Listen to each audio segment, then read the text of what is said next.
Hi, good afternoon. We are going into a new environment, doing a talk using digital tools. Okay, I'm going to show you I will take some time to just run you through the critical package that the Singapore government has announced. Now, this slides deck put together the unity budget, resilience budget, and what was just announced yesterday, so the solidarity budget. So you can see that the Singapore government has committed close to 60 billion of the budget to preserve jobs and support businesses during this COVID period. And you have seen some of our ministers is very emotional. They are rallying the people to look at how to help preserve jobs, make sure that a household don't get into financial difficulties, and make sure that the businesses can be preserved so that when we fight this COVID, the businesses eventually can recover and move on to do well, okay? Now, so what the government has done is provide these 3C.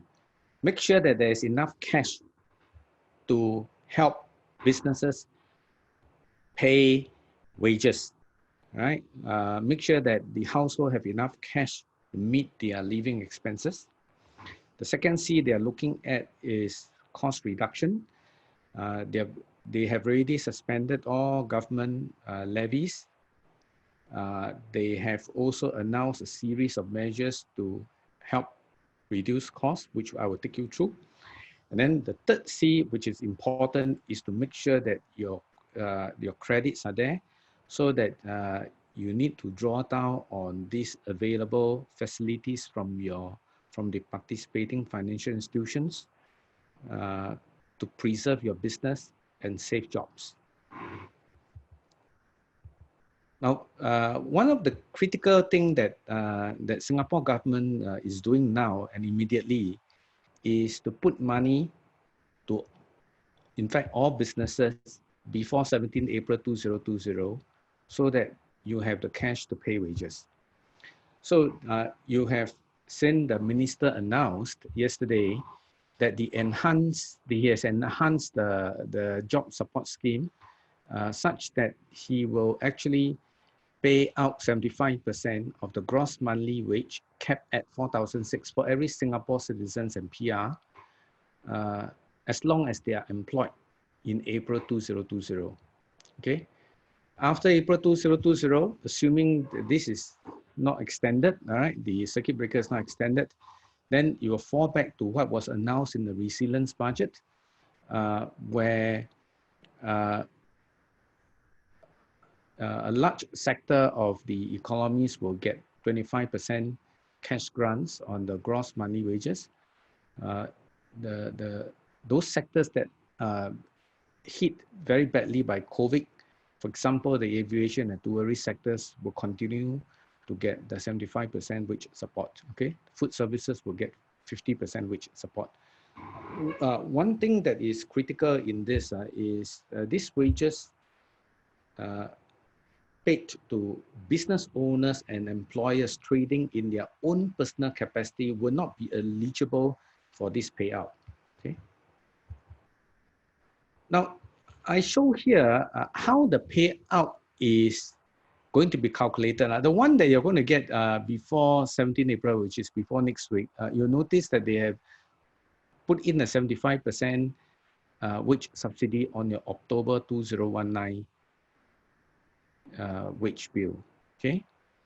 Now, what you need to know is come to the second payout, when they factor in the April 2019, you will notice it is plus 75% wage, less, all right, less 25% of what they have paid out here, okay? And in all the other sectors, less 50% of what they have paid out here. So this will come back to 25% for good services. This will come back to the support level of 50%. What does all this means to our business entities. Okay, look at this one. Now, assuming you have and this is for a local wage with a gross monthly salary of $3,000 working in the retail sectors. So they and assuming in this sector the wage support is 25%. Okay. Now, if you are an employer A and you continue to employ this worker in April 2020 and pay regular wages, you'll be entitled to the 3 payouts. Okay. Now, look at scenario 2. If you put this worker under no pay leave the whole of April, okay, then when you get the payout in the payout 2, you will get 0. Okay. This is one way to make sure that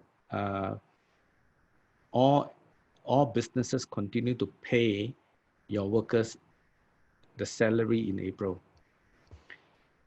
Employee C, if you retrench the workers in April 2020, then what you were seeing is you wouldn't get the payout, right, under payout 2 and payout 3. In scenario 4, if you have done a wage reduction in February 2020 and retrench the worker in April 2020, come to payout 2 time, you owe the Singapore government $750, you got to pay back, and you won't enjoy any payout, right? And payout 3 is 0. Okay, so this is very clear to all businesses. Do what you can to pay the salaries in the month of April, save all the jobs. Now, this time round, the government has also enhanced the payout to the household, right, by another $300. Okay, and you will see here, depending on your accessible income. Okay, if you are in the lower category of accessible income, with that $300, now the total payout will be $1,200 for each household. Okay, and the payout will be in April and in June. Okay, this is not household for all Singaporeans. So if you have already got a bank account with the Singapore government, all right, all the money will be credited to your bank account by 14 April. And if you don't have that, then they will send a check to you. Okay, starting 30th April 2020. So this is the cash payout to help every Singaporean fight and come out stronger on this COVID crisis. The self-employed person has also been enhanced. You'll notice now 2 changes were made yesterday. One is you don't have to apply now, is auto inclusion of all the self-employed persons who earn a small income from employment work. Okay, and the annual value of the property threshold has also been raised from 13,000 to 21,000. It means that for those self-employed that are staying in certain private properties or condos, okay, they will be entitled to this relief, income relief scheme. And also you will notice that the payout now is also accelerated.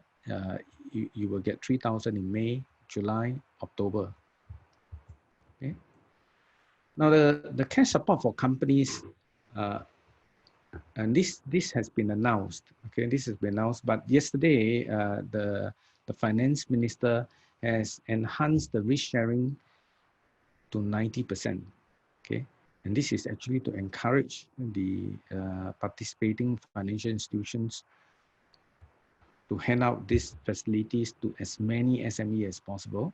Okay, and this also addresses this issue about the feedback from the business community that the bank are still very strict in their evaluation, and hopefully with this enhancement of the risk sharing ratio, you will allow the banks to approve these facilities on a much faster basis. Okay, MAS and also together with the Association Bank of Singapore has also announced a scheme where the participating financial institutions can tap on this Singapore dollars loan, which will reduce the funding costs, provided that the participating financial institutions give back the savings in the funding cost, okay, to the borrowers. So you're likely to see that the interest rate that you're paying under these two schemes come down, okay? So please speak to your participating financial institutions and look at how to get their support to help you tap on these risk sharing facilities provided by the Singapore government. There are a host of measures to look at how to reduce the cost. So in the month of April, there's a waiver of the foreign workers levy, and they will also give you the rebate back, okay, for the levies that you have paid this year for each work permit or S-pass holder. So you will notice actually there's a lot of cash savings coming from this back to you to help you tide over this difficult period. Property tax rebates, they have already passed, I think they are going to pass the law to make sure that the landlord now are under law to return you, to reimburse you the property tax rebates, okay? If you are on the government properties, you will now see that there is, 1 month waiver for all other non-residential tenants announced yesterday, okay? And if you do need more help, please speak to the government authority so that they can assess the situations on a case-by-case basis. So you can see that this government is going all out to provide these 3 C's, right? Cash, cost reduction, and the credit facilities. And they hope that the business will do its part, okay, to preserve and save jobs, and then don't do anything in a haste, right, to dismantle your critical business functions and lay off worker in such difficult time. We need to understand that this is a global public health issue. It's not just Singapore. Many other governments in the world are doing similar relief measures, and everybody is looking into preserving the business, preserving jobs. And all of us has to do our part to preserve our business, to preserve our jobs, okay? And stay safe. Hi everyone, good to see all of you, participating in this webinar.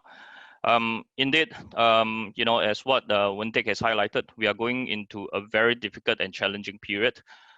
This is like no other crisis that we have been before in our short, history of since independence. And globally, the situation is certainly not improving. So my presentation essentially can be split into 3 parts. One, I will focus about the current situations, not just on the pandemic, but also in terms of economic conditions, especially our forecast with regards to the global economy and also for the ASEAN region. Then I'll zoom in on the Singapore economy. And from there, you will see essentially what our economy is currently going through. And then finally, I will share with you, light at the end of the tunnel, light beyond the gloom, essentially because I think, right now we are all dominated, basically overwhelmed with all the bad news, very, very gloomy outlook, a lot of worry and concerns.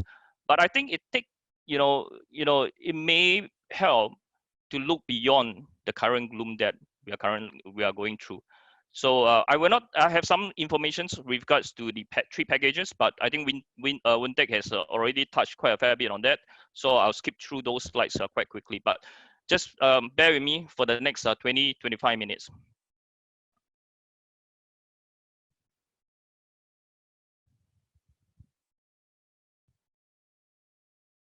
Okay.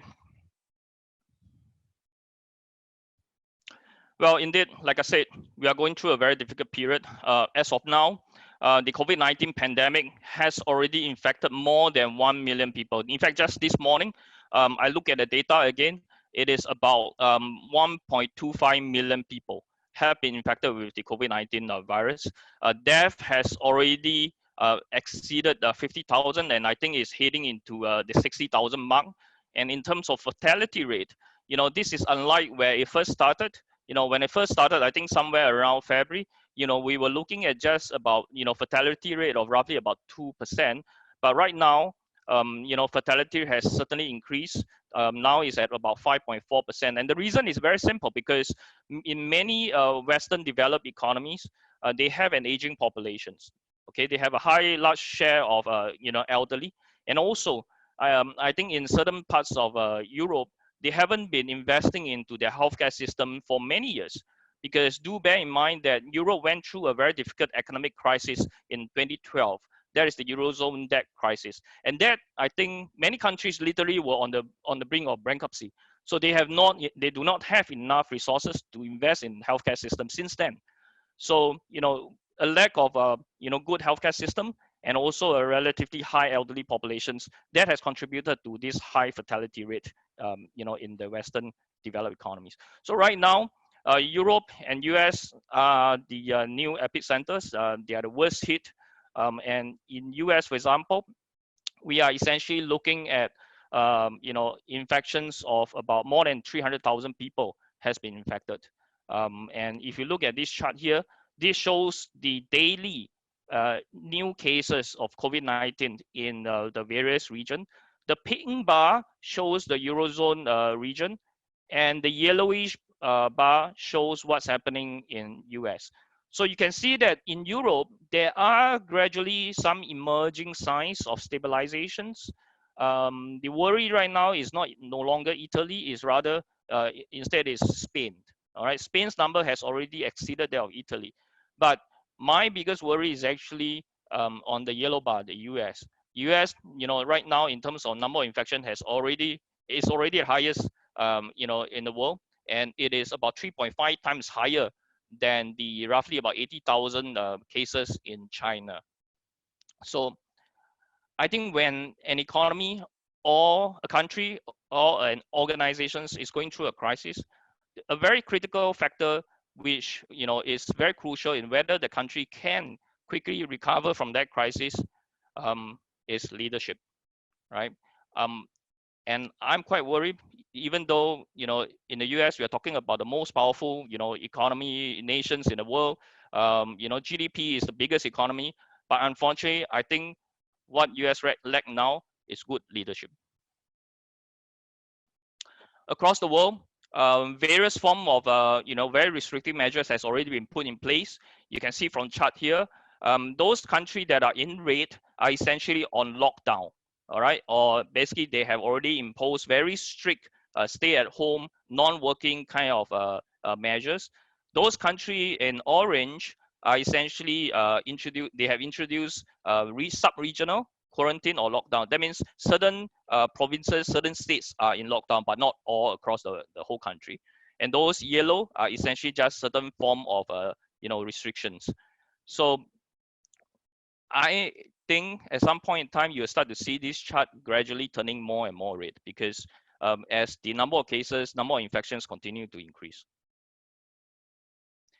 So given what we have seen on the, the pandemic, how it spreads globally, we have already pared down our forecast on some of the key markets. For example, in China, we are looking at 4.5%. In Eurozone, we are looking at recession of 1.5%, in the US at 1%. Now, I want to clarify this, that this number are still tentative number. I do foresee more downside risk to this forecast. From what I understand from my other teammates, they are reviewing their forecast, particularly on China and the US. Closer to home in ASEAN, this chart here gives you a very brief overview on how the various countries would likely be impacted by the COVID-19 based on, if you look at the x-axis, the tourism revenue as a percentage of GDP, and on the y-axis, export as a percentage of GDP. And you can see that among the countries, Thailand, Vietnam will be more deeply impacted from the tourism perspective, and Singapore and Vietnam will be more badly hit, particularly from the exports channel. Now, even though this chart shows you more from the perspective from external demand, we have to understand that as more countries impose domestic, nature type of restrictive measures, For example, in Singapore, the circuit breaker. In Malaysia, you have the movement control order. So when as more countries introduce this kind of restrictive measure, it will hit their domestic consumption as well as their domestic investment. So that essentially means there could be more downside risk on their GDP growth. This is the forecast that we have for ASEAN country. Just 2 months ago, earlier in the year, some of the bubbles are actually blue. Blue meaning that there's acceleration in growth, or at least growth rate will remain stable. But now it's all red. Every country is showing significantly slower growth, signified by the reflected by the red color, and also the size of the bubble reflects the size of the economy. And if you look at and where the positioning shows you the GDP growth as well as inflation, this is our forecast. So countries like Thailand, Singapore, and Malaysia will go into recession this year. All right, I'll touch on more on Singapore later. Even countries like Vietnam, it actually has its growth forecast shift by roughly about half. Last year it was growth, it registered growth of about 7%. This year is only registering growth of roughly about 4%. So Indonesia as well, we have growth, on average for the past few years, hovering at about 5%. Right now, we are looking at growth of just 2.5%. So that is a significant markdown in terms of their growth forecast and growth outlook. This is from the ASEAN region wide. Beginning of the year, we were looking at growth on average for ASEAN at 4.5%. Today, we are looking at growth of just 0.4% for 2020. So that essentially shows you how the ASEAN region is also badly hit by the COVID-19 outbreak. Now let me zoom in on Singapore. Well, last year was already a bad year for Singapore economy. We registered just growth of 0.7%. This is the weakest full year growth since the global financial crisis. Now, just when we thought that we could potentially see some sort of improvement this year, then COVID-19 has thrown the spanner in the works. Manufacturing-wise, we saw a very sharp drop in China's PMI. Look at the red line in the month of February, but this subsequently was followed by a sharp rebound up to 52. Anything above 50 means expansion, all right, in March. So China's PMI has bounced back to expansion level in March, and that's very quick. I will share with you more about that towards the end of my presentation. But the other key export markets like the US and Eurozones, their PMIs has been falling. Singapore PMIs has registered just 45.4 in March. And this is the lowest since the global financial crisis. Tourism sector is the one that has, bear the full blown of the COVID-19 outbreak. Tourists, the tour agencies, the aviation industry, SIA, all these related companies are all badly affected. Tourism, destinations, they are all badly affected. So you can see here, this chart shows you the tourist arrivals. The black line shows you the overall tourist arrival. It was down by about 50% in February, and led mainly by a 98% drop from Chinese tourists. Note that China accounts for about 20% of total tourist arrivals. This is followed by about 70+% drop from South Koreans, as well as about 50% drop from the Indonesian. So altogether, these three key markets, these three markets are three of the biggest market for Singapore. They account for roughly about 40% of our total tourist arrivals. So you can imagine from this data that the tourism sector certainly has been badly hit. Retail sector is also just as equally badly affected. The chart on the left-hand side shows you, the overall figure. Retail sales, the black line, plunged 13% in 1 month during February. This is the sharpest single month drop since the global financial crisis. And if you look at the chart on the right-hand side, you can see that those segments within retail sales industry, like F&B, footwear and clothing, watches and jewelries, the luxury products, these are the segments that are worst hit. Now, in contrast, supermarkets, sales actually has picked up. Well, I mean, I guess suppose that is understandable. So what are we looking at for Singapore? We expect full year growth to contract by 2.8% for the full year.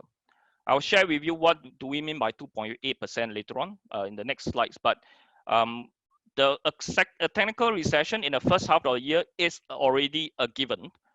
You can also expect 4 consecutive quarters of negative year-on-year growth. In other words, the headline number on a year-on-year basis, you will continue to see negative numbers right throughout the whole year.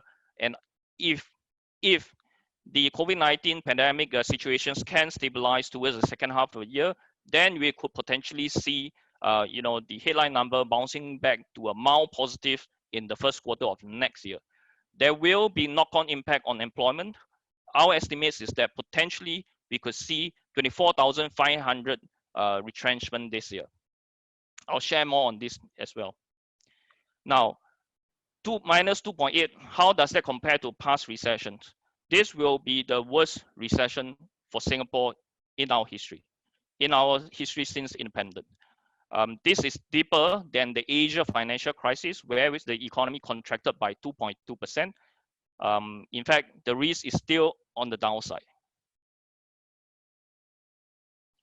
In terms of the labor market, typically on average, every year you will see roughly on average about 14,500 retrenchments. But every time the economy goes into a recession, you will see this number surpassing 20,000. So our number is 24,500. Our forecast is 24,500. This is slightly better compared to the Asia financial crisis and dot-com bust. Now you may be thinking, why is it that GDP growth is the sharpest ever, but yet retrenchment number is still fairly moderate and not as high as the Asia financial crisis or dot-com bust? The reason is simple, because this time around the government's policy response is very, very robust. Many of the policy measures have never been introduced before in past crises. And I think those policy measures will go a long way in terms of preventing retrenchment, particularly the job support scheme. I think this is a very important policy measures that will help prevent mass retrenchment. Inflation-wise, because of the weak growth, we are expecting inflation this year to average minus 0.1%. And with inflation basically dipping into disinflation territory, the MAS has went forward to ease monetary policy aggressively. Just on the 30th of March, the MAS introduced a 2-in-1 monetary easing. Essentially, it has switched to a zero appreciation, and at the same time, it has recentered the policy band downward by about 0.5% based on our estimates. Now, this will go a long way in terms of providing not just liquidity into our banking system, but also more importantly to ensure a relatively competitive Sing dollar against our major trading partners' currency. Now the government has introduced, as what Woon Teck has highlighted, introduced 3 stimulus package: the Unity, Resilience, and Solidarity packages. And the numbers are in my slides. You can have a look. All in, 60 billion has been poured into buffering the impact of COVID-19. That accounts for about 12% of GDP. And this means that Singapore has registered a record deficit of 44.3 billion, which accounts for about 8.9% of GDP. Now I show you the chart here on the left-hand side. All right, look at the big contrast between in terms of fiscal policy response this time around compared to the past crisis.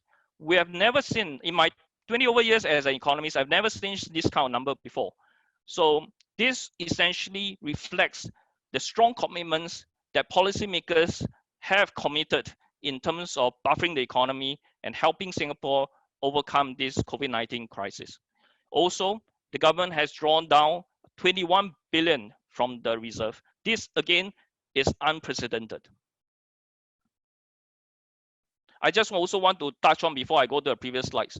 In the past SARS crisis, the government only introduced a relief package that is worth 230 million.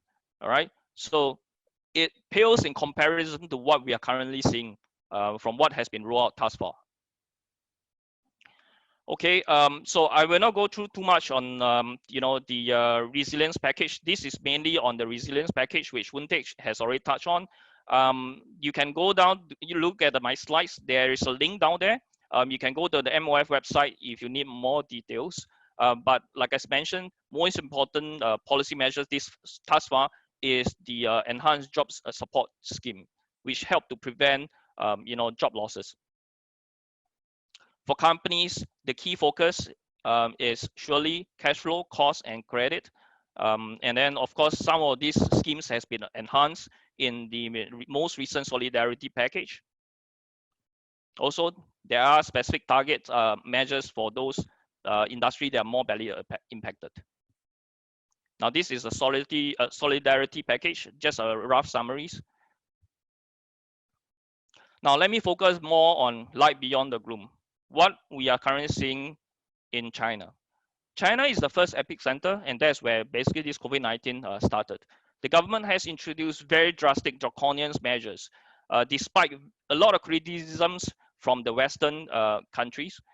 But it's now, on hindsight, it seems to suggest that those drastic measures are actually effective. In fact, what saddens me right now is to see many Western media, instead of trying to urge the government to do more, they are actually criticizing the Chinese government for hiding the data, so on and so forth. But the point is this: whether the figure is understated or not, that's not the point. The point is that China is showing some stabilization, is showing some success in containing COVID-19. And there is certainly some lessons to be learned. So the chart here shows you the production resumption rate across China. The graph basically was last updated on 28th of February. Back then, we were looking at roughly about 75% of resumption. Now, we didn't have the time to update those figures into graph form, but basically based on what my colleagues have been sharing with me, they are seeing a resumption rate of almost 99% for major industrial companies across China as of end of March. As for smaller company, resumption rate is 72%. Another way to look at the recovery in China is to focus on the energy productions. Essentially, in all industries, in all economy, energy consumption is a very good gauge in terms of the growth. And you can look at the red line here. Energy consumption is recovering back to previous year's level. Also, iron ore.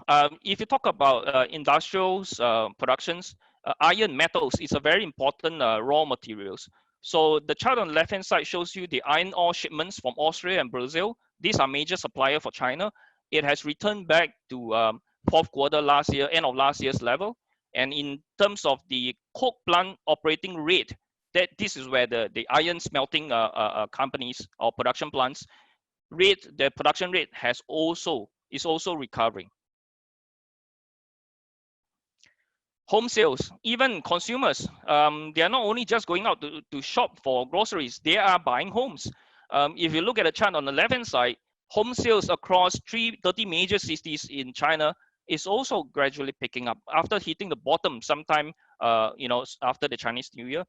The chart on the right-hand side shows you that essentially because 96% of large supermarket and 90% of all shopping malls have reopened by March 22nd. Now, this has also led to an increase in terms of congestion. Trade flow-wise, the chart here shows you the China's in and out, entering vessels movement in and out of China across different type of carriers. They are all unanimously showing some form of improvement as well. So I've come to the end of my presentations. What I want to say is this. I think we are going through a very, very difficult period. Many of us may not be used to this, particularly given the implementations of these circuit breaker measures. Now, the days ahead will still be plagued with a lot of risk and uncertainty. But I believe that if we are able to help one another, I think we can go through this crisis together. So stay safe and take care, everyone. Good afternoon, ladies and gentlemen. My name is Alan. I'm a business advisor from SME Centre at SCCCI. What I'm going to share with you today will be kind of a repeat of what you already heard from the first two speakers, Mr. Wintek and Mr. Irvin Sia. So if I come to those key points, I will probably browse through very quickly. Right. Today, my presentation will be on mainly these three key points: managing cash flow, deepen capabilities, retain and develop talent. Right. The resilient and solidarity budget will support businesses by addressing immediate concerns, providing companies additional support to deepen capabilities and help companies keep and train workers for the recovery. So first, let's take a look at how business can manage the immediate cash flow issues. This is also kind of a repeat of what you have already heard from Mr. Wintek. So we have a working capital loan and trade loan. To address the immediate cash flow concerns, enterprises in all sectors will have access to higher loan quantums and also delayed principal repayments for loans up to a year for the working capital loan and temporarily bridging loans.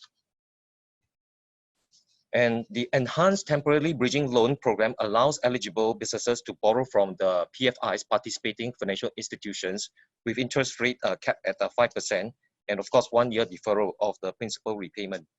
Right. Again, you have also heard from Mr. Wintek that the government has also announced the risk share has been raised to now 90% to incentivize the banks to lend to the viable enterprises. Automatic deferral of a company's income tax payment due in April to June, and also a freeze, there is no hikes of all government fees and charges for 1 year.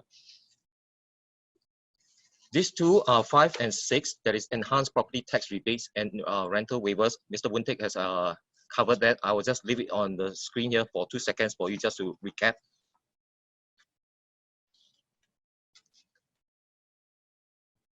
All right. Now we look at how this budget has helped companies deepen their capabilities and increase productivity. Now, to ensure business continuity and for enterprises to continue to build capabilities, we have here up to 80% support for remote working arrangements and digital solutions to reduce disruptions to businesses. Some examples here are online collaboration tools, virtual meeting and telephony tools, queue management systems, temperature screening solutions. Examples of advanced security and facilities management systems are cluster guarding, digital concierges, sensors and analytics for energy management, and predictive maintenance, smart toilet systems. Lastly, for the integrated systems, examples are e-procurement, e-financing, e-payment, and inventory management. For those who are new to this e-invoicing registration grant, let me just give you a brief. This e-invoicing will help businesses improve efficiency, reduce costs, enjoy faster payment cycles, and build strong foundation for digitalizations. It allows businesses to send e-invoices from their accounting and ERP systems directly to their buyers. Register on nationwide e-invoicing network on or before 31st of December 2020, you will receive a one-off $200 grant. You may also register through more than the 50 PEPL-ready accounting and ERP solutions. For those who are familiar with EDG, Enterprise Development Grant, you can receive now up to 80% support for all projects. And for those badly hit sectors such as like F&B, retail, on a case-by-case basis, you will receive up to 90% support.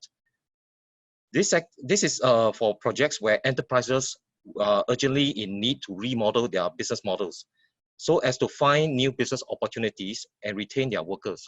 Just to give you an example, a catering business undertakes a business model refresh by switching to producing pre-packed meals for those on stay-at-home notices.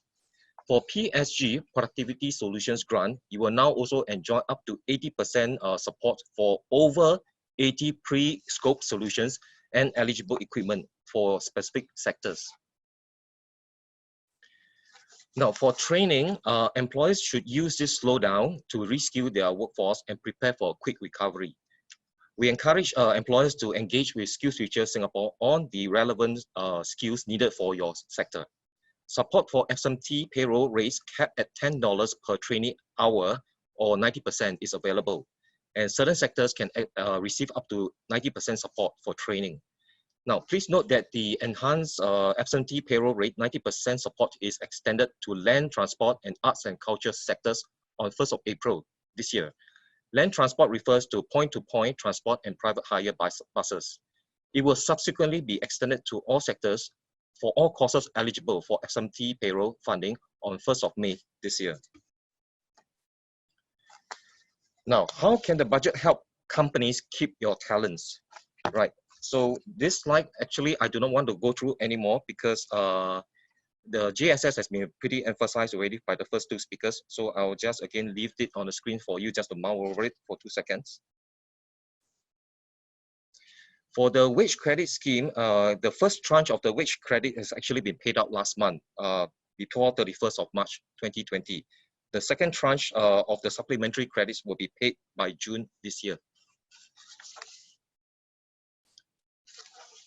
Training of new hires will be co-funded. It will be supported up to 8,000 traineeships in 2020 across both large and small enterprises. It includes science and technology traineeships in R&D labs, deep tech startups, accelerators, and incubators. Foreign worker levy, again, Mr. Wintek has already covered. So again, I'll just let you have a quick look before I move on to the next slide. Now, these are the 5 sectors that have been badly impacted by COVID-19, and which explains why these sectors are receiving more support from government. Just to give you an example, if an SME, which is in the F&B sector, has a chain of 5 outlets, 50 employees, and 6 million annual revenue, and of course, it is being impacted by COVID-19. So, of course, the SME has access to all these working capital loans from the banks. Then for the corporate tax rebates of up to 15,000. And of course, we mentioned earlier on the TBL, Temporarily Bridging Loan Program, which is available to them. For JSS, we're looking at this figure of 315,000 if they retain the Singapore's or the PR employees on the payroll. And there's a skills future enterprise credit of up to 10,000 for the company to tap. Over to this PSG Productivity Solutions grant, which is a $30,000 cap for each entity. And last but not least will be the Enterprise Development Grant, again, for up to 80%. So take, for example, currently now we are on this circuit breaker measure. So SME can tap on this, this SME rather, can tap on this food delivery booster package to support F&B businesses. So including hawkers to reach out to customers staying at home in light of the stricter safe distancing measures that's put in place. One more example for the logistic company, which has 50 employees and 9 million turnover. Similarly, for the loans that's available, and this is the rental rebate of up to 2,500. This is from JSS. This is earlier mentioned SkillsFuture Enterprise credit of up to 10,000, and PSG also remaining at 30,000. And last but not least will be the EDG. Sorry, this is the Enterprise Leadership for Transformation, helping the business leaders to learn new skills to transform their business. Now, forging ahead, that's why we encourage our businesses to press on. And there are some thoughts and ideas that for business continuity that we want to share with everyone. This is what we call the 3 T's concept for business transformation. The 3 T's are thinking, technology, and talent. We hope to work with SMEs, the Tauke's, the business owners, in terms of remodeling their current business model, or maybe thinking about how they should strategize to better prepare themselves for the recovery, a quick recovery. So that's under the first T. The second T will be leveraging on technology, which is widely promoted by government agencies. So we advocate, please make use of the available solutions that it can help you to improve your process workflows. And last but not least, of course, you as a management, you can't do everything on your own. We encourage you also to develop a good team of talent to help you achieve your goals. The next 2 slides, I'm going to walk you through very quickly from the available solutions introduced by IMDA and SG Tech. All these, ladies and gentlemen, are free resources for your business continuity. So if you have not adopted any of these solutions, such as remote working, visitor management, bill and pay online, sell online, others, there are free resources at IMDA's website. Go check it out, please. It's under the 4 industries and look for digital solutions directory. I'm going to show you the next slide, which are the solutions that you can tap on for these 5 categories. I'll just flash it here for 5 seconds, let you have a quick look. These are the 5 I mentioned earlier on. These are the functions individually, and these are the available free resources that is at the website.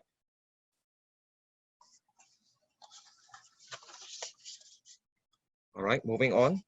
I'm coming to my last slide already. Let me quickly conclude. Ladies and gentlemen, enterprises should look at how support measures can alleviate the different cost components of their operating expenditure. The journey that businesses are going through, we know is not easy. However, the way forward for companies is to seize the opportunities even when the going is tough. Companies should make full use of the available support to stay afloat. We, SME Centres and Enterprise Singapore, will work closely with you to ride through this uncertainty together. We as a firm has launched this business resilience advisory program to help our clients and businesses. Okay. Now, what is this business resilience program? The key is how do we help our businessmen maintain a positive mindset during this difficult time? Okay. In fact, when I was talking to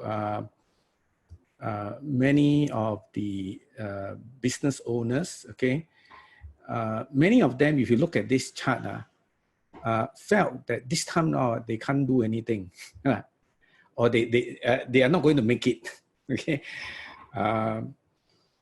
or they are here, you know, I want to do it, but I don't know what to do. They are quite lost. Okay, so the point that we are trying to do today is to get our business owner to, first of all, maintain a positive mindset, to know that situation, while it is quite bleak in this country, is not out of control. You look at the massive 3 Cs that the government has put in immediately, such short time, to help you preserve your jobs and the business. You need to know the whole of government is doing what they can to protect as many businesses as possible.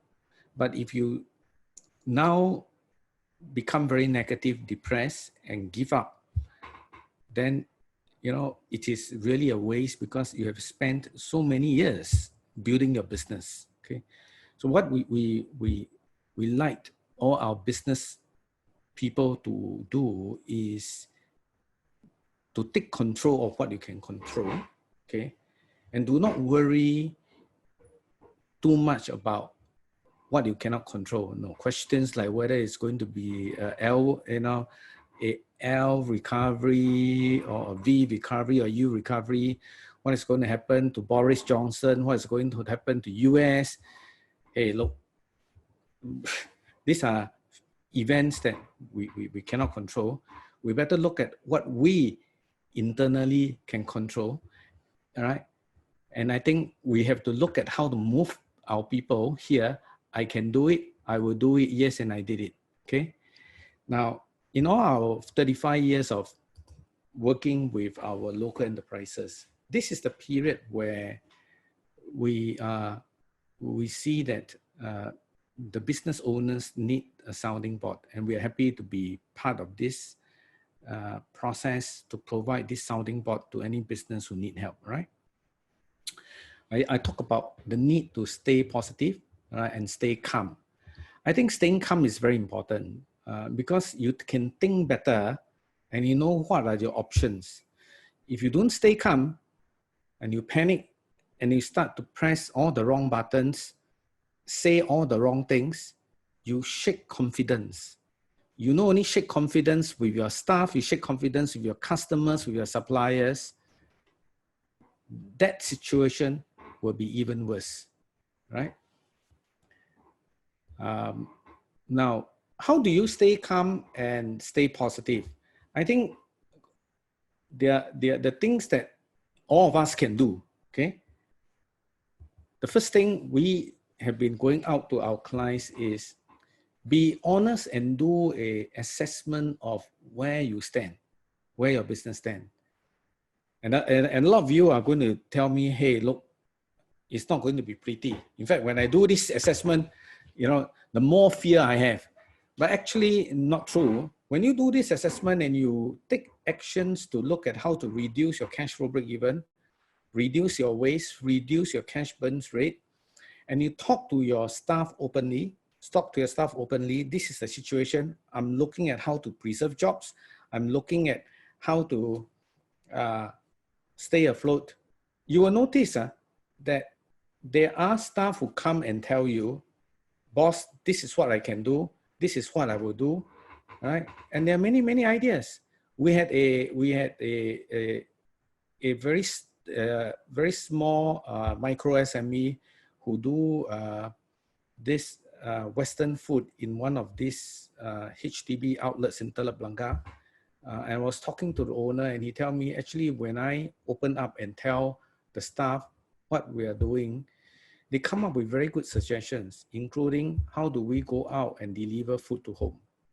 So it is not a scenario where you hide your problems. I think it is a scenario where you work together with your staff to examine how to bring down your cost structure and to look at how to fight this COVID together, okay? And stay compact, stay united, okay? To wait for the recovery to come.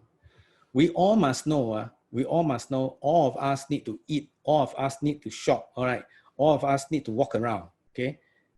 This 1 month confinement or in isolation doesn't mean that the whole world will stop forever, all right? So there must be some positiveness in this, okay? And you can take this 1 month to actually ready your people to do up all the plans on how to cushion this impact and focus on recovery. What we are trying to share with you is use this time to look at this 5R framework to survive COVID. Only when you are willing to fight and survive this COVID, then you have a chance to come out stronger. But if today you say, hey, look, I give up, all right, then nobody can help you. No amount of additional grants from the government will help you if you already mentally prepared to surrender, okay? Now, there are 5 R's that we think it is critical in a critical period like this. Be honest together with your people. Look at how to reduce waste and cut efficiency. Today is not about spending. Today is about conserving cash and contain the cash outflow, okay? And also look at how to construct, right, your business model to do simple things that generate cash, okay? If you bother to sit down together with your people, you will find that there are many ideas. Many of the restaurants we know today are already converting to the Tapao business and actively going out to push food, all right, on a Tapao basis, okay? Now, if you recognize that you have to deploy, you have all this assessment power, and if you redeploy these resources, you can approach the agencies, you can approach the TACs. There are many assistance available to help companies who have assessed manpower to look at how to redeploy manpower. What I think you need to take note of is MOM and the Tripartite Advisory has issued very useful advisory guideline on how you should be managing assessment power. And if you have to do retrenchment, do it responsibly. And there are many guidelines in the MOM websites in this area that you can tap on to go through together with your HR to formulate a plan how to redeploy your resources, okay? Now, this is the best time to actually retrain and retain your talents. This storm is not going to be winter forever. After winter, spring will come. And when spring comes, Where are your core team? Where are your critical business processes? Where are your core talents? This has actually helped us, this COVID crisis has actually helped us recognize the need to digitalize your processes, the need to go into the digital economy a lot faster than what most of our local enterprises think. You have no time. And I think this is where talk to your TACs, talk to the economic agencies. How do you digitalize your business? Rethink how you engage the business, rethink how you use technologies like what we are doing today, to have online interaction. China News Asia has a program, I think it's Insights, and they talk about China digital companies. Why the Tencent, why the Alibaba emerged. And these companies emerged during the SARS time. Today, they continue to play a critical role in helping China and the Chinese government, overcome this COVID crisis, and they will recover very, very fast, right? So you can see that even if you are late in this game, it is not gone, right? You have to put the effort to go into the digital economy and look at how to transform the business to engage, your customers, your suppliers, your staff.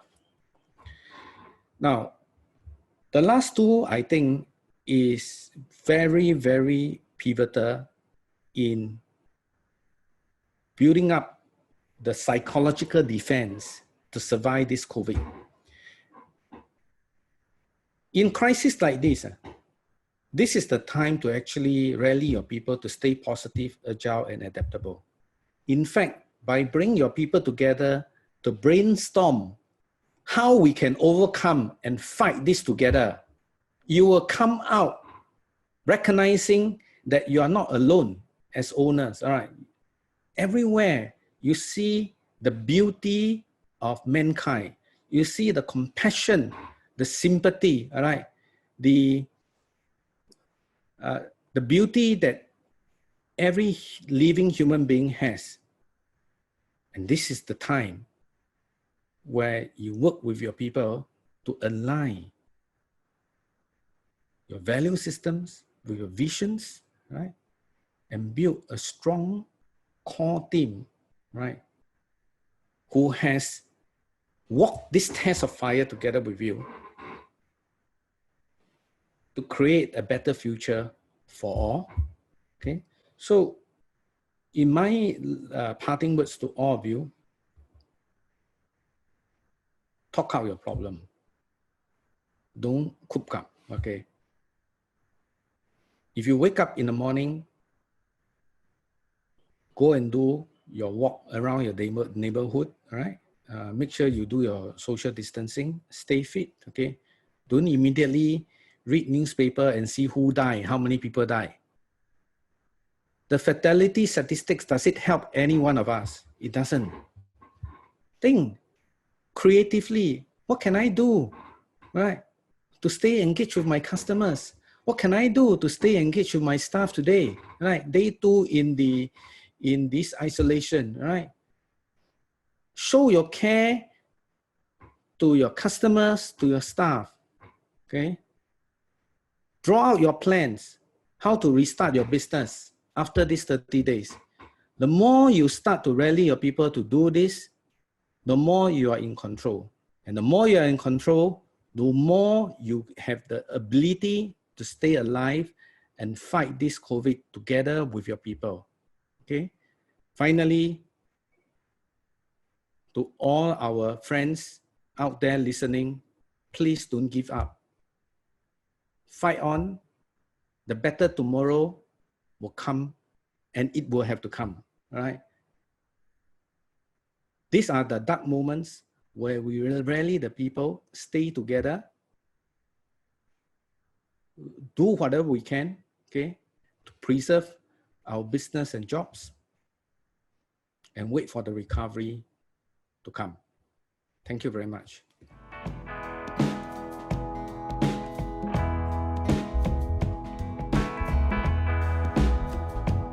I would like at this point in time to invite Ted to say a few words. He has been working very hard, and he was talking to me. He's manning the hotline and talking to the business community, right? To dish out more help. Ted, I'm going to hand over to you to say something to our participants here. Okay, thanks, Woon Teck. I hope all of you can hear me. It's been a very challenging time, as mentioned earlier by the speakers. But first, thanks Jackson for inviting me to join the Q&A, and also Woon Teck for your very good presentation and also encouragement at the end. Irvin for your very good prognosis of the current scenario and what's going on in Singapore and the world. And last but not least, also thank Alan for presenting on behalf of Enterprise Singapore on the measures that are out there to help the companies. So maybe first, Woon Teck, thanks for your advice to companies to stay calm, stay positive. In fact, I like your 5R, to redeploy the resources, reduce waste, retaining the talents, and realign the vision at the same time, rejuvenate the people, the staff. So on the budget side, you have heard Alan gave the presentation earlier. I just want to say that the three budgets, the Unity, the Resilience, and Solidarity budget, was aimed at saving jobs and helping enterprises to overcome these unprecedented challenges in response to the COVID-19. So the three things that we do at Enterprise Singapore was to manage the cash flow. As you heard earlier, there are various financing schemes that are in place, including the temporary bridging loans, the working capital, and also, in fact, our intervention to help in the property tax rebates. I think there are some questions in Q&A, saw in the queue, the top of property tax rebates. So, in fact, there is also a legislation that was introduced on 2nd of April to make landlords pass on 100% of tax rebates to tenants.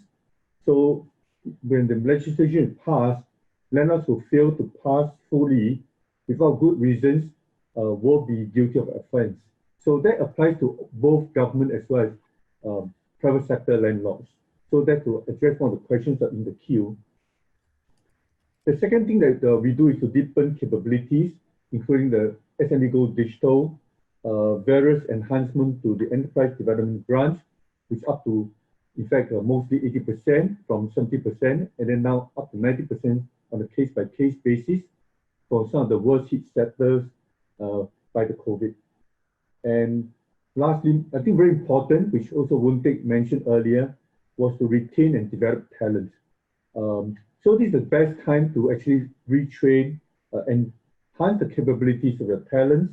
And with the job support scheme, the wage credit scheme, and the various training providers that are coming forward, I think this is the best time to rethink, realign, at the same time looking at how can you prepare for the recovery. So I'll say maybe the 3 C's of the cash flow, management was covered earlier, cash flow. Second C on capabilities, building capabilities. And thirdly, to ensure business continuity by retaining and developing talents. And I think we all stay united, we all emerge stronger. And you know, in the Chinese, crisis is Wei Ji, Wei as in crisis, and secondly, Ji as in Jihui, opportunities. So in a crisis, there's always the brighter side of looking at things. So we all stay home, stay safe, stay healthy, and stay positive. I'm sure we'll overcome this crisis together. Thank you. Thank you, Ted. Ted, there are many questions coming in to talk about this policy that if you are shareholder and director, you are not entitled under the job support scheme payout. And I think the hardest hit is those sole proprietors, right? Husband and wife team, they they are shareholder, director, they are also staff, and they have 2 or 3 people. Can ESG or the relevant government agencies look into this and look at how can we help this micro SME who are caught because of this rule, right? They are both shareholders, directors. Can something be done to help them? Okay, we'll take that question. In fact, maybe the MOM session tomorrow we can address that. But I just want to maybe make a comment that the intent of job support scheme was to retain workers. So enterprise owners, shareholders, equity owners will have the interest to ensure that the company survives. And there are various schemes that help owners. For example, I mentioned earlier about managing cash flows. So that's targeted at the owners, at the business proprietors. For example, the financing schemes, the working capital loans, the temporary bridging loans, those are really targeted to help the owners. So the job support scheme actually is looking at retaining jobs for the companies. Yeah, I hope that answers partial of the question, but you can also ask MOM tomorrow whether it can be extended to the owners and the shareholders. Yeah, maybe Ted, you can help us to also feedback to MTI or MOM to relook at this, and hopefully for the smaller micro SME, they should be treated like the self-employed, right? And look at how to help them more. Okay, yeah. we'll take the feedback, yeah. Yeah, okay. Now, Irvin, there are people who are asking me, how do you see the recovery? How long? And you talk about China recovery. What is your take? And if the China does recover, how is it going to help all of us in Singapore? Okay, well, you know, I remember about 2 weeks ago, when I spoke to these, foreign investment bank economists, I said, I'm very worried about US, but his reply was very stuck, and he said, I think you should worry about Asia first rather than worry about US. We are big and we are able to take care of ourselves. The US government is throwing out trillions, and what are the Asian government doing? But, what we have seen 2 weeks later, the level of infections in US is getting a little bit out of hand. From the news flow, is really look very worrying. But in contrast, China is definitely showing very clear signs of stabilization, which I've shown just now in my slides. So how can we expect the recovery in China to help us? Now, a lot of people will immediately say that China is dependent on exports. That's not really the case. Because if you consider net exports, that means exports minus imports, that is only roughly about 10% of China's GDP. China is actually a lot more dependent on investments and consumption today compared to 10 years ago. Investment, for example, as a percent of GDP is roughly about 50% of GDP. And then the rest the big chunk comes from consumption, domestic consumption. So what is really hampering the, swift recovery in China today? What is preventing them from having a very, swift recovery is the current restrictive measures that are still in place in certain many parts of the country. There are still certain level of restriction. Okay, we are seeing workers going back to work, yes, but in terms of the traffic flows, there are still limitations. Okay, so we are gradually seeing this, built up in terms of congestion, but it is still not fully at the pre-crisis level yet.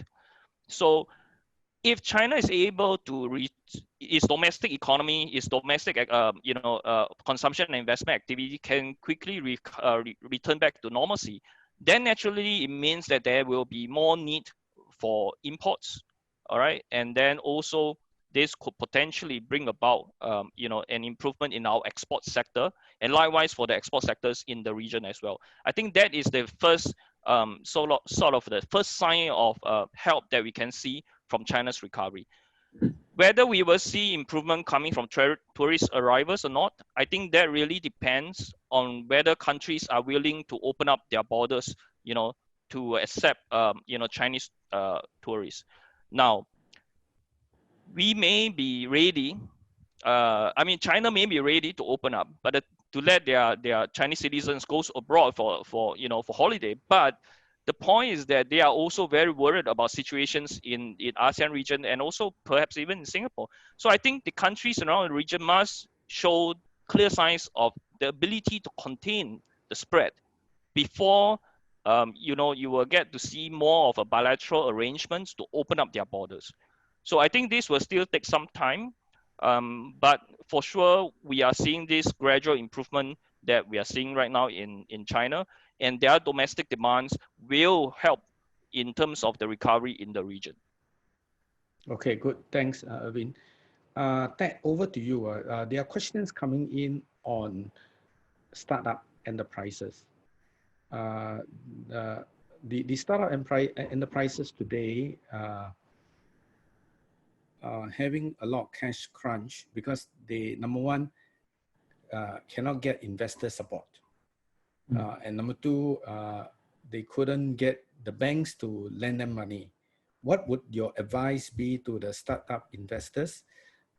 And what are the available ESG grants that can help all these startup enterprises in Singapore? Thanks, Untek. That's a very good question. In fact, we have been working very closely with the startup community, and there are many, many good startups that, as you mentioned, face the cash crunch at this moment. So we are, this is akan datang. We are coming forward with some support scheme for the startup in terms of supporting the startups that are really good and they are suffering now because of the cash crunch during the COVID-19 crisis.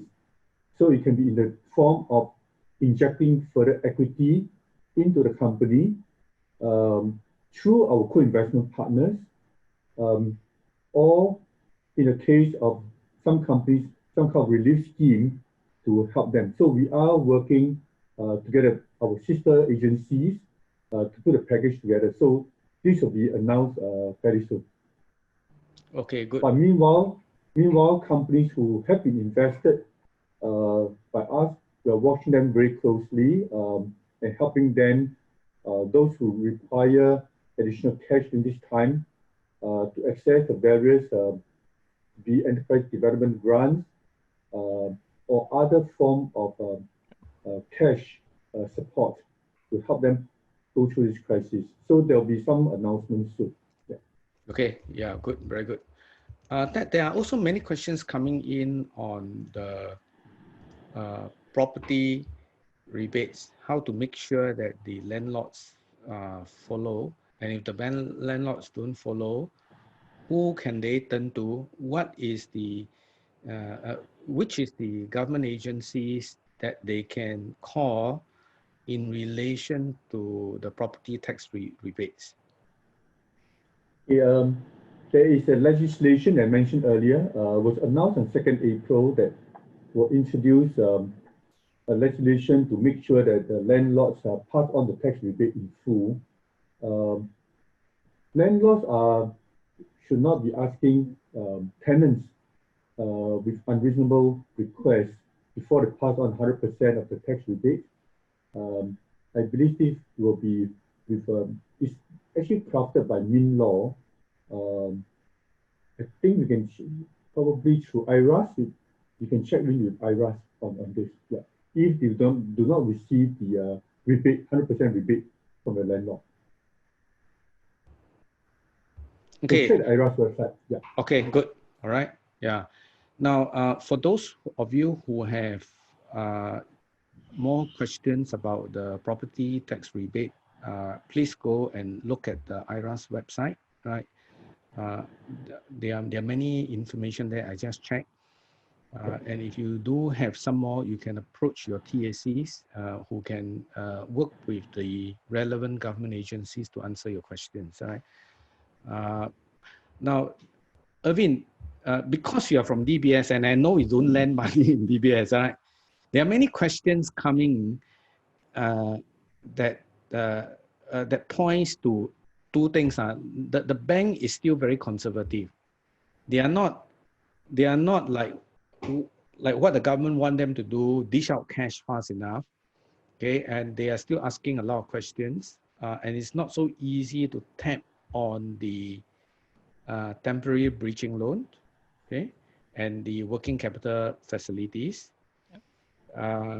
They are also asking that the existing loans, some banks are still telling them you need to pay, because that moratorium announced by MAS apply only to secured loans, all right?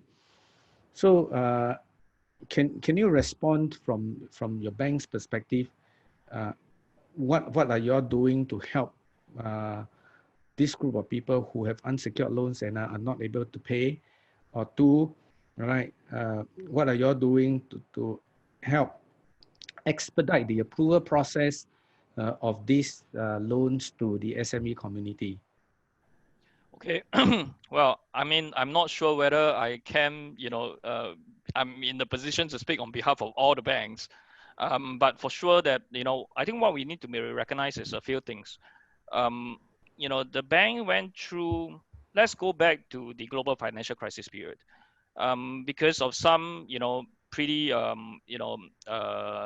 unfortunate incidents and very awful kind of experience that we went through during the global financial crisis. What we have seen over the past 10 years is that there has been a continued tightenings in terms of the regulatory framework and also compliance type of restrictions.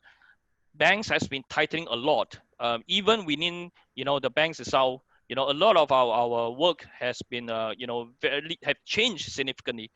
So I think that to some extent has contributed to some of the the inability to respond more quickly, because there is still very stringent credit worthiness checks, so on and so forth, which was basically a legacy issue. Now we are facing a crisis, and I think the MAS there's already been announced. The MAS is already coming forward and basically leading all the banks and say that, look, if you need more fundings, just come to me direct, because the companies really need the cash on hand.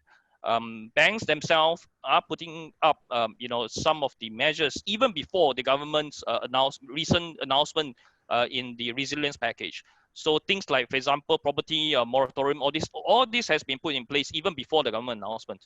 So I think the banks are looking at what they can do more. I may not be, seriously, I'm not in a position to say, what more can they do? What are the specific measures they will come out with? And I'm very sure that, certainly they are in close contact with MAS to see what more they can do on that. Okay, now I can come in and give my own personal view on banks. For all the audience here, there are some questions. When do I go and talk to my bank?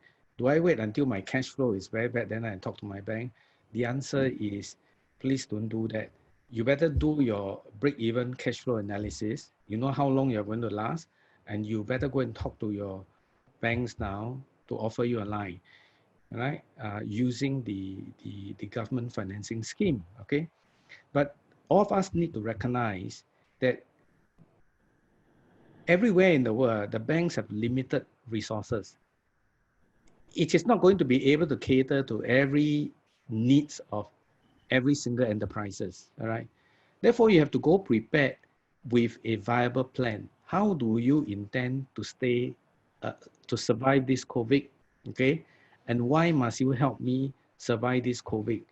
For the prepared ones, we know that if you are prepared and you go in with your game plan, with your action plan, how are you going to survive this COVID? What you are doing now, all right? The local banks, so far I see, are there to help you, okay? Now, the second thing you need to understand is within a period of 15 days, there are so many new announcements coming out. Within the banks, they are very busy digesting this, adjusting their processes, change the way they do it to go into program lending and use machine to make the approval faster. So my advice to all of you is, while you talk to your relationship managers, please give them some time to deal with this, right? I think in the next 2 weeks, the banks will come out openly with webinar like this to tell you how they are doing, what they are doing to help you accelerate these new cash facilities to you, okay? But from now to maybe the next 2 weeks, when you hear more of the banks organizing this webinar, you can do a few things, right? Prepare your plan. What are you doing? What kind of help you need from the banks? You cannot go to the bank and say, I don't know, I just want to draw down everything, you can lend it to me because the government say you must help me, all right? Because if you talk like that, it's not the government, no bank can help you. But if you go in with a plan and say, I need X dollar, okay, this is the reason why I need X dollar, this is what I'm doing now, using like 5R to preserve my business, to save jobs, please help me. If you talk this way, the banks will be there to help you. So you got to help yourself first, okay? Yeah, Wintek, can I add on a little bit more? Yeah. Like for example, I think you mentioned about, reaching out to the bank. I think this is very important. Rest assured, all my colleagues are, out there with you guys, and then do talk to them, do talk to your relevant RMs, with regards to what you need. But we need to know clearly, even when you apply for the loan, what is the purpose of the loan? How will the fund be used? All these are still, required.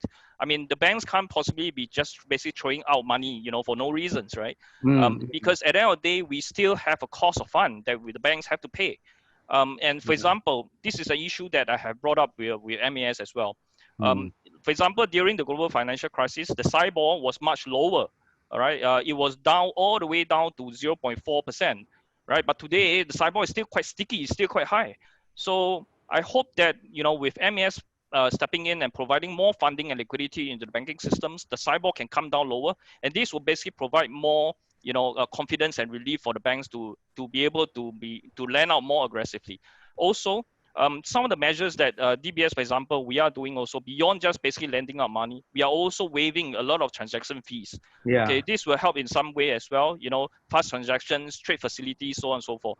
My colleagues, I think they will be giving up a seminar, I think maybe tomorrow or so with SCCCI as well, and share with us the SCCCI's members the kind of other measures that we can or other products that we can offer to help them during this difficult period. Okay, good. Now, Ted, there are questions relating to the job support scheme. So what some of these people are saying is, assuming we have staff that consume all their leave, okay, and they have to go on no pay leave in April, not because I have a mandatory policy to put everybody on no pay leave, right? So out of that 10, 1 or 2 of the staff are on no pay leave. So will this, the 2 questions, will this affect, okay, my claim under the job support scheme for all the 10 staff, or I will still be entitled to get the full claim for the 8 staff? And what will happen to the 2 unpaid leave staff? Okay, thanks for the question. In fact, this is something which is already on the MOM website. So I encourage companies with these questions to go there. There's advisory on salary and leave arrangements during the circuit breaker. Primarily to encourage people to stay and keep their employees to get the maximum support from job support scheme. So if they check the website, they can actually see the computation, how the job support scheme supports the employee's salary for the company. If the employee leave, then there's a reduction in terms of the job support scheme. It was also in Alan's presentation earlier, but the details is actually in the MOM website.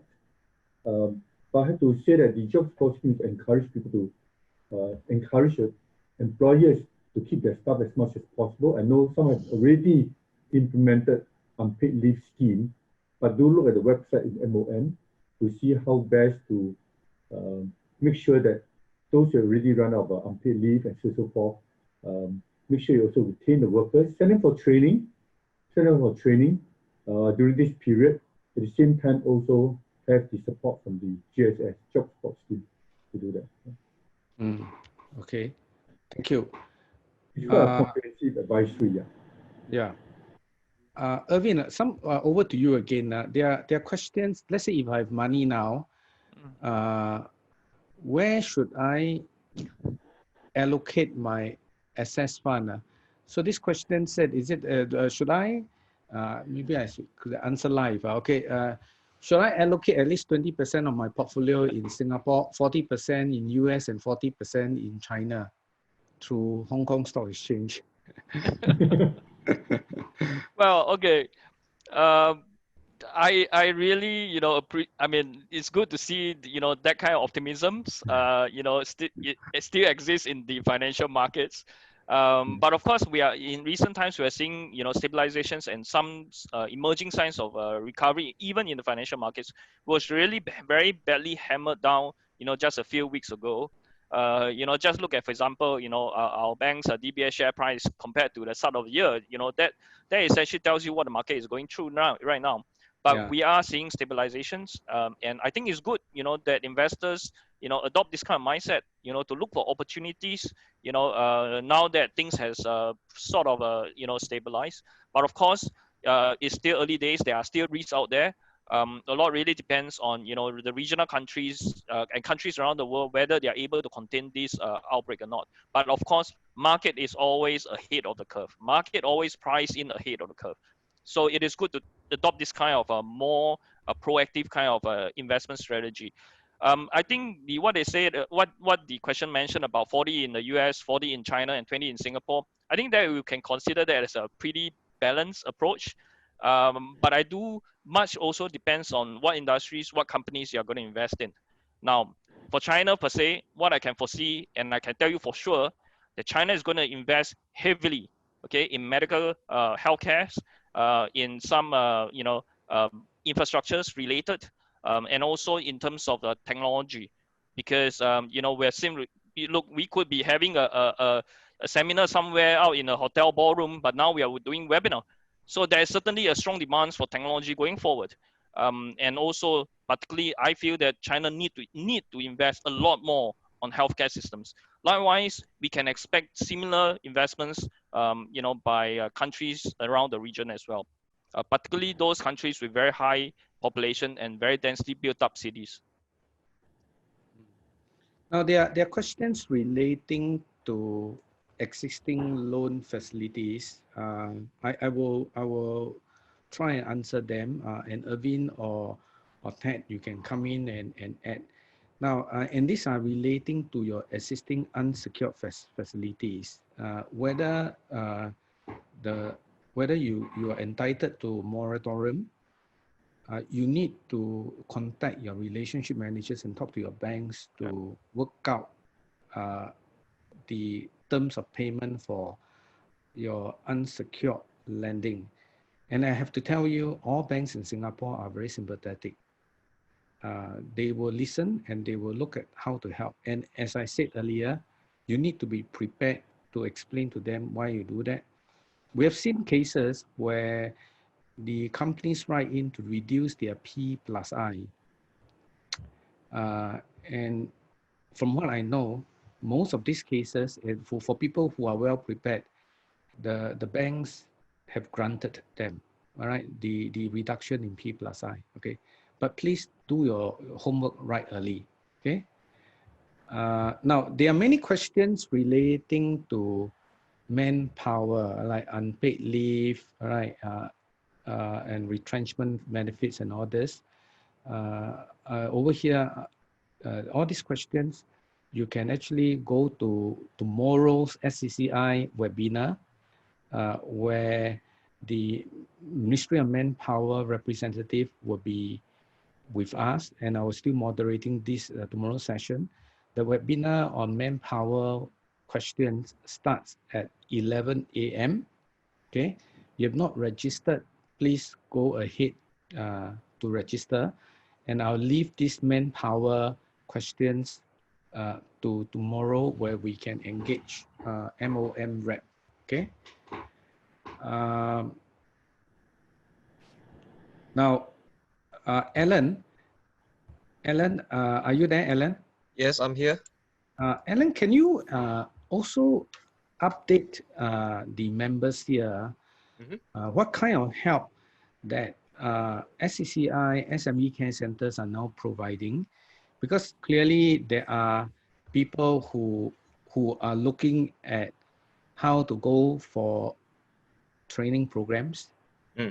I know you have explained in your slides just now. Yes. How to build new capabilities like go into automation. Where do I get the grants? Where do I get help? So will you be able to explain what SCCI SME Care Center is currently doing and how to help our local enterprises get those targeted grants to help them automate, help them digitalize, help them train their people? Right, thank you. We, as business advisors, our daily role is basically to reach out to the local enterprises and businesses to understand their pain points primarily.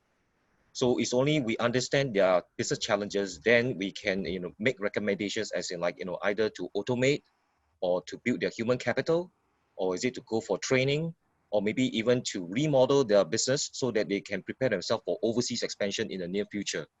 So it's all on the case by case and one-on-one basis, you see. So those schemes I mentioned earlier on in my slides, like for example, the very basic productivity solutions grant, there are over 80 different solutions that enterprises can consider. But most of the time, the business owners themselves, they don't even know what they need. Like for example, payroll, how can I automate it?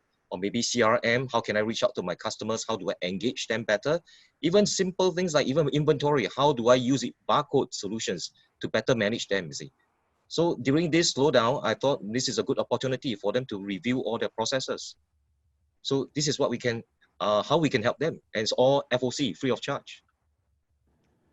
Okay. Yes, Okay, good. Thank you. Yeah.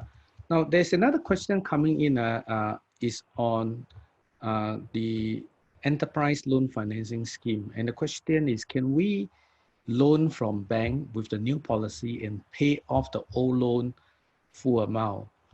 My point here, and I that you can add, my point here is don't abuse all these facilities. These facilities are meant to give you new cash, right? To tide over COVID. If you have no need to use it, please don't use it so that the bank can reserve their bullets to help those who really need the cash. If you are taking the facilities to go and retire your old loans, you're not helping yourself, you're not helping this government, you're not helping all your fellow Singaporeans. So please don't do that, all right? Yeah, Ted, you want to add? Yeah, one thing I think you are 100% right. So it's actually to help them to build capabilities or to sustain, but not to retire the old loans. But then there are a few questions on alternative financing beyond the bank loans. So maybe I just make a comment here that there are also alternative financing options to overcome their immediate cash flow challenges. So for example, the SBF Young Business Leaders Network, or YBLN, have set up this Hope Fund, which is a $5 million Hope Fund set up by 6 local firms to help SMEs to weather the COVID-19 cash issues. So this is set up by 6 companies, GoBell Group, the Super Group, the Founders Investment Arm of the Super Group Founders Investment Arm, or Apricot Capital, the Holy Group, Paradise, Singlong, and Soybeer Group. So they've actually put together a $5 million Hope Fund, and this can give a fixed loan of $50,000 for each firm. So those who are in need of a quick loan, quick approval, can also look at things like the Hope Fund. Besides that, we also in Enterprise Singapore put together the Singapore Together Enterprise or Enhancing Enterprise Resilience package called STEER, S-T-E-R, SG Together Enhancing Enterprise Resilience Package. This is to support funds that are set up by trade associations and chambers or industry groupings to help businesses tide over the challenges arising from the COVID-19. So we have actually provided a matching grant to the fund. For example, the Singapore Furniture Industry Council, SFIC, have set up a fund that can be used by members for their business development. So I think these are two examples of financing facilities besides the bank loans. Because I saw some questions in the Q&A asking, are there alternatives to the bank loans? So just for information. Yeah, thanks, Ted, for covering this. And another question that is coming out is, if the government is supporting 90%, why still need the borrowers to sign personal guarantee? Ted, what is your take? Okay, I think this is a question that's commonly asked. I think although the government come up with the 90% guarantee, I think owners or borrowers should still take responsibility for the loan. And that's the reason why I think banks also require a personal guarantee from the borrowers to ensure that there is responsibility, onus on them to make sure that loans is being paid, even though government come out with the loan guarantee. Yeah. Can I add on this? I think the government this time around, in terms of fiscal resources, the sheer amount of money that has been pumped in to support everyone, the companies, the workers, the household, self-employed. I think this is something that, like I mentioned just now, as an economist, I've never seen this kind of thing being done before. This is unprecedented. But we have to bear in mind, where does the government's money come from? It's actually coming from taxpayers as well. And henceforth, the government has to ensure that, the money are used wisely, there are proper accountability, and that the borrowers are also, being responsible in how they utilize the funding. And also, I want to use this opportunity to highlight that, look, when it comes to support and help, it is not just, the credit, segments that we should be looking at. I think the policy is very clear that the support comes in terms of 3 segments: cash flow, costs, and credits. So I will urge, the business owners, do not just focus on the credit portion. This is not the only support that can help you. There are other support measures. Do utilize them as well. And also when it comes to credit, I fully agree with, what Ted has highlighted. There is a need for certain, responsibility, when banks lend out the money, even though the government is covering 90% of the risk. But if in the event of the default, the money is actually coming from taxpayer. Mm. Thank you. Okay, now I have to put this Q&A to a close. I've allowed this to extend for 18 minutes now to make sure that all the critical questions are answered.